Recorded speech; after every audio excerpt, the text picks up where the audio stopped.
Monsieur le Premier ministre, Monsieur le ministre de la Justice, garde des Sceaux, vice-président du Conseil supérieur de la magistrature, Monsieur le président du Conseil constitutionnel, Mesdames, Messieurs les ministres, Monsieur le Premier président de la Cour suprême, Monsieur le procureur général près la dite Cour, Monsieur le Premier président de la Cour des comptes, Monsieur le procureur général près la dite Cour, Monsieur le Premier président de la Cour suprême du Bénin, Monsieur le procureur général près la dite Cour, Mesdames, Messieurs les députés, Monsieur le médiateur de la République, Monsieur le président de la Commission électorale nationale autonome, Monsieur le président du Conseil national de régulation de l'audiovisuel,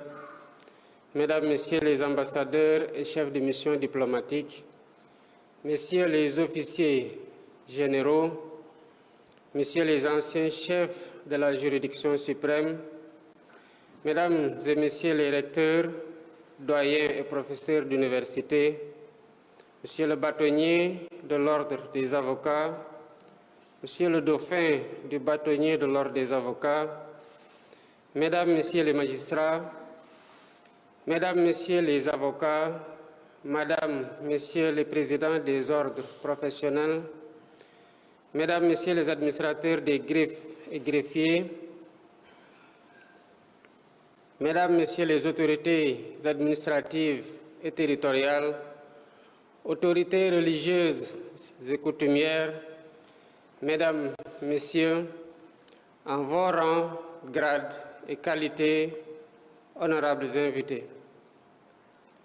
Je me réjouis d'être avec vous ce matin pour la cérémonie solennelle de rentrée des cours et tribunaux qui constitue un moment important de la vie de nos institutions. Ce rendez-vous républicain offre toujours l'occasion au pouvoir exécutif et judiciaire d'échanger sur des thématiques qui sont au cœur des préoccupations de la cité. Il ouvre un espace de réflexion où se rejoignent la volonté politique et l'expertise des acteurs du monde judiciaire pour consolider l'état de droit et garantir le respect des libertés fondamentales. Mesdames et Messieurs, l'année 2024 a été marquée par le rappel à Dieu de messieurs Ndongo Fall, Elimanel Dien, Joseph Ndour, Mamgour Diouf et Modou Sek et Mademba Sok. Je m'incline devant la mémoire de ces illustres disparus qui ont marqué le monde judiciaire et syndical. Je remercie Monsieur le Premier président et le procureur général près la Cour suprême, ainsi que Monsieur le bâtonnier de l'Ordre des avocats, pour les félicitations et vœux formulés à mon endroit. J'aimerais à mon tour vous adresser mes félicitations et mes encouragements pour vos nominations respectives à la tête de la juridiction suprême qui consacre le couronnement d'un riche parcours au service de la justice sénégalaise.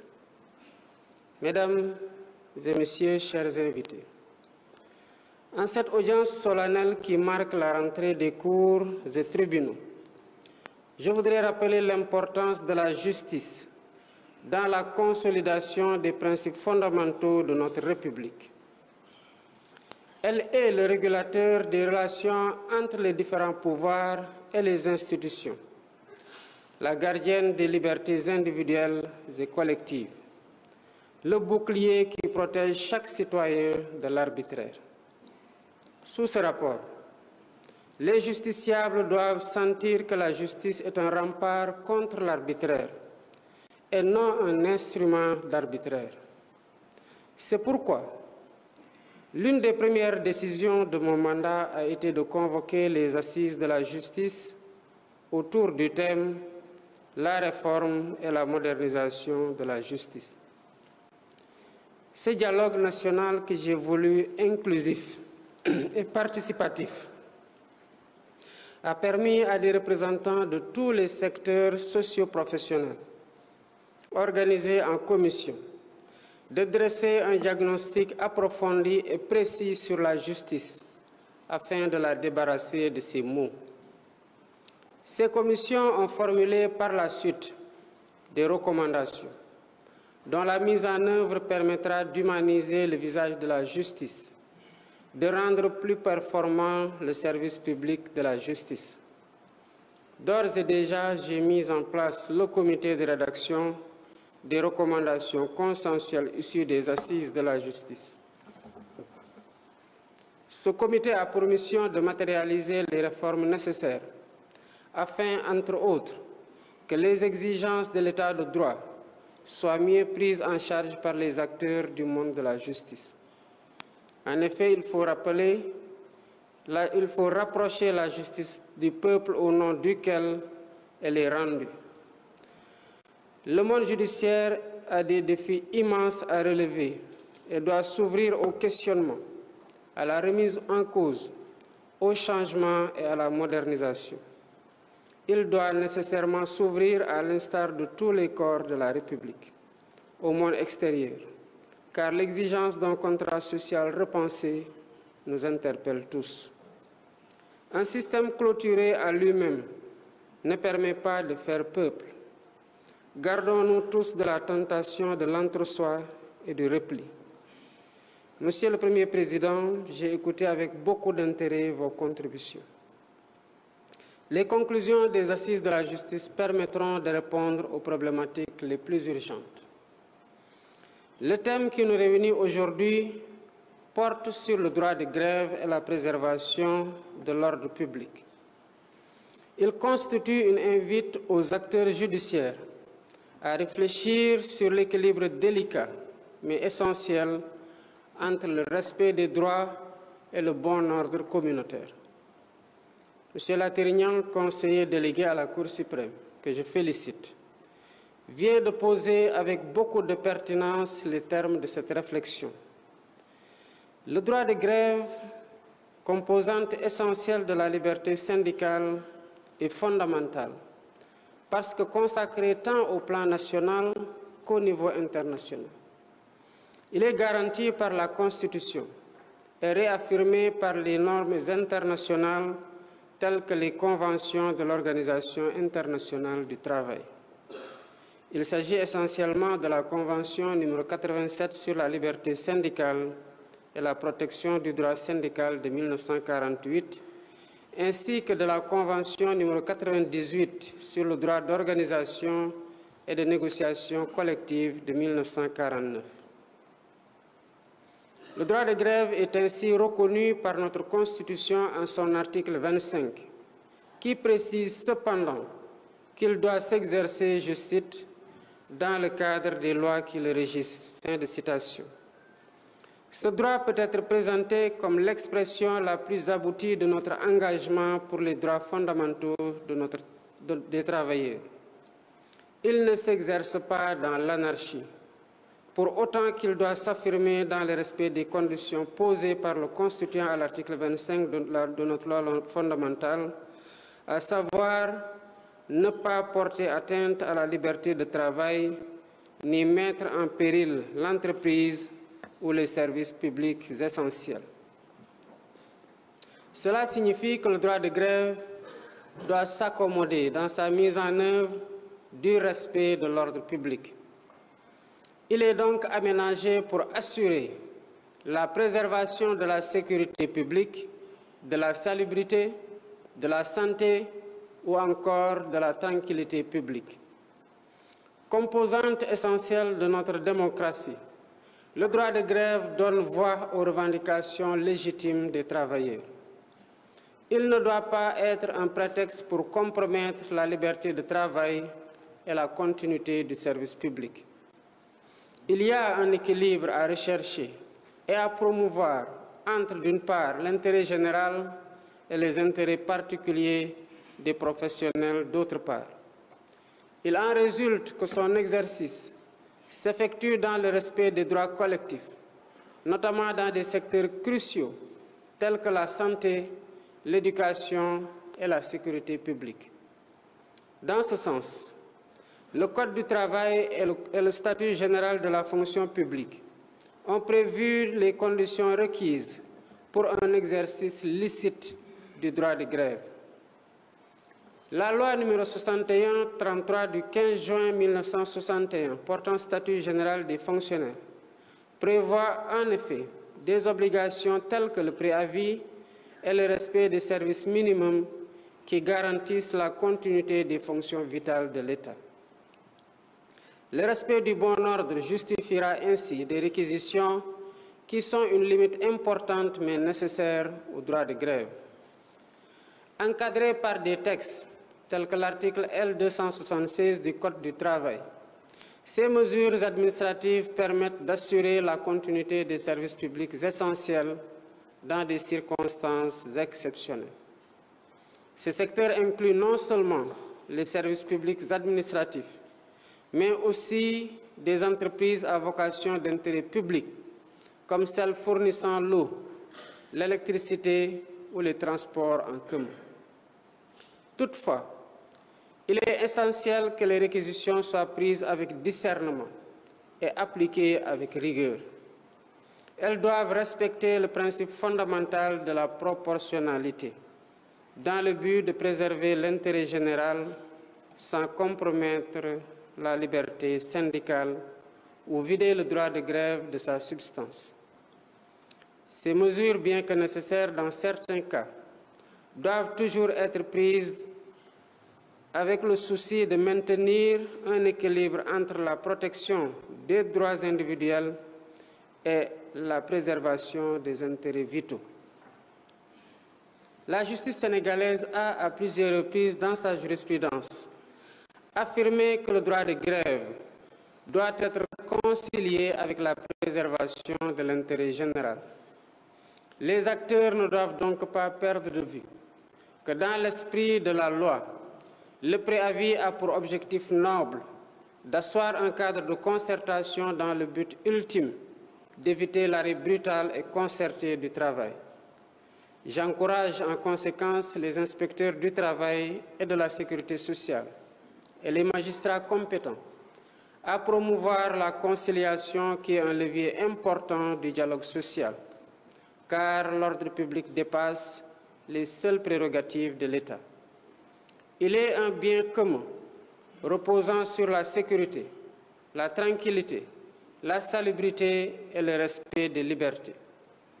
Le Haut Conseil du dialogue social, qui a pour mission de procéder à des facilitations et à des médiations entre les acteurs sociaux, a également son importance dans la préservation de la stabilité dans le monde du travail. Dans ce sillage, le gouvernement dirigé par le Premier ministre, M. Ousmane Sonko, s'est engagé à renforcer les cadres de dialogue entre les différentes parties prenantes que sont les travailleurs, les employeurs et les autorités publiques. Au demeurant, le succès de l'agenda national de transformation Sénégal 2050 repose sur notre capacité à garantir une stabilité politique et sociale durable et à coordonner les efforts de tous les Sénégalais. La justice doit être garante en dernier ressort de la stabilité sociale.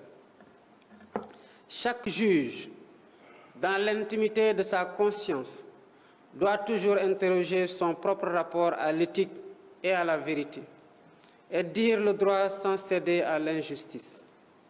La justice doit participer à cet effort d'introspection pour fortifier notre cohésion nationale, pour que plus jamais la récente histoire qui a traversé la période 2021-2024 ne se reproduise.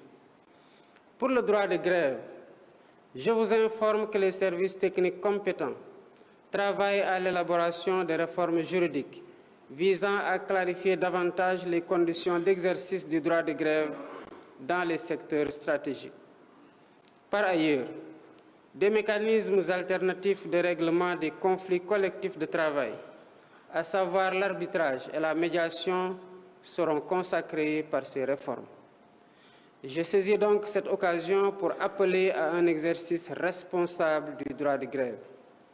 La défense des intérêts professionnels ne doit jamais se faire au détriment de la paix sociale et de la stabilité de notre nation. J'invite la justice, gardienne de nos droits et libertés, à nous entraîner dans cette démarche avec impartialité et rigueur, en veillant toujours à promouvoir la paix sociale dans notre pays. Les employeurs et l'État doivent quant à eux accorder une attention bienveillante aux revendications légitimes des travailleurs. Ensemble, construisons un Sénégal où les droits de chacun s'expriment dans le respect de l'intérêt général, un Sénégal de liberté, un Sénégal de justice, un Sénégal de prospérité. Monsieur le bâtonnier de l'Ordre des avocats, l'assistance judiciaire fonctionne jusqu'ici provisoirement sur le fondement d'un protocole d'accord du 7 avril 2005 entre le barreau et les ministères en charge de la justice et du budget. Il est nécessaire de la formaliser. À cet égard, un projet de loi et un projet de décret ont déjà été élaborés pour une réglementation des modalités de l'assistance judiciaire qui, il faut le rappeler, doit bénéficier aussi bien aux victimes qu'aux mises en cause en matière pénale, ainsi qu'aux demandeurs et défendeurs en matière civile. Le constat est qu'elle n'est appliquée qu'en matière pénale et au seul bénéfice des personnes poursuivies, alors que des victimes ont souvent besoin de l'aide juridictionnelle, particulièrement en matière civile, où la procédure est généralement plus coûteuse qu'en matière pénale. En ce qui concerne l'accès à la profession d'avocat, je voudrais rappeler les exigences des nouvelles normes communautaires, notamment le règlement d'exécution numéro 001-2019 de l'UEMOA, qui prévoit la mise en place dans chaque État de l'Union d'un centre de formation professionnelle des avocats. Le délai de 2 ans prévu pour la mise en place de ce dispositif est arrivé à terme depuis le 21 février 2021. Pendant ce temps, et ce depuis près de 4 ans, de jeunes diplômés attendent de réaliser le rêve d'embrasser la profession d'avocat. Pourtant, l'article 8 du dit règlement permet, en l'absence d'un centre de formation, de recourir à une structure d'enseignement supérieur en droit reconnue par le Conseil africain et malgache de l'enseignement supérieur CAMES, ou à une structure nationale de formation judiciaire pour la tenue des cours préparatoires que doit suivre chaque candidat avant de se présenter à l'examen d'aptitude à la profession d'avocat.